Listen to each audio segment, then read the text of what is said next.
Hey guys, Dr. Josh Jagoda here. Today we're going to get into building a better core and building better abdominals. So one of the most important things out there for people who are going to the gym is working on their abs, working on their core, and making sure they can kind of get that ripped kind of definition within their with their abdominals. And you know, it's not just the rectus abdominis, you have your obliques and you have the transverse abdominis, and so those are important to also keep in mind. But really what I see in the gym and what I see on a day-to-day life when I go to the gym is people kind of doing their abdominals, but they're also using their hips, and they're kind of doing stuff like that, and they're doing stuff like this with their hip flexors and moving their hips around, and that's not always wrong, but first things first, when you're talking about a needle EMG or how you actually record the electrical firing of the muscles, when you start doing stuff like this, the first movement that actually occurs, according to the needle EMG and the research,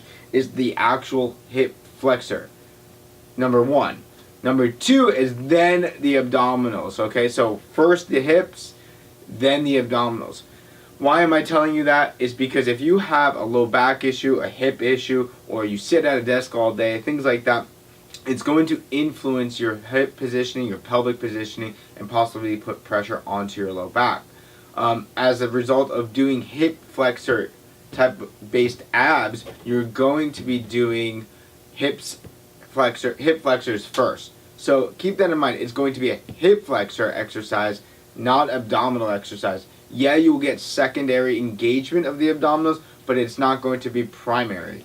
So that being said, what are you going to do in order to make that shift or make that change so that you're not putting as much pressure on the hip flexors and more of a definition, or I guess you'd say an emphasis on the abdominals? So first things first is you're going to want to have some sort of back support. You're going to want to do some isometric holds, and you're going to want to just not engage the abdominals. You don't need to be doing stuff like this all the time.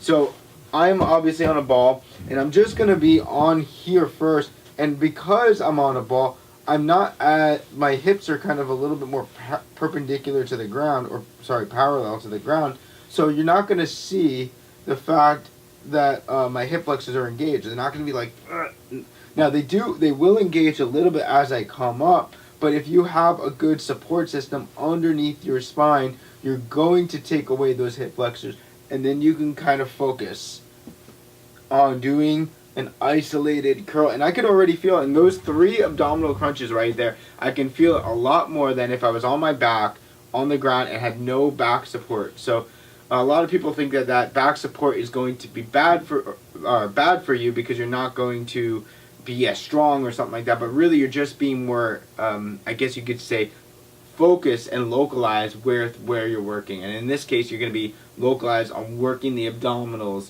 more so than you are on the hip flexors. So just to recap, guys, I know this can get a little bit confusing, so try to take the hip flexors out of the equation and try to add some support to the low back when you are doing the abdominals so that you can really isolate the abdominals and not work the hip flexors. All right, hopefully this clears up a little things on how to get a little bit more definition with your abdominals and rectus abdominis, as opposed to having the rectus femoris and the hip flexors fire. All right, thanks again for stopping by. I will see you next week. Bye.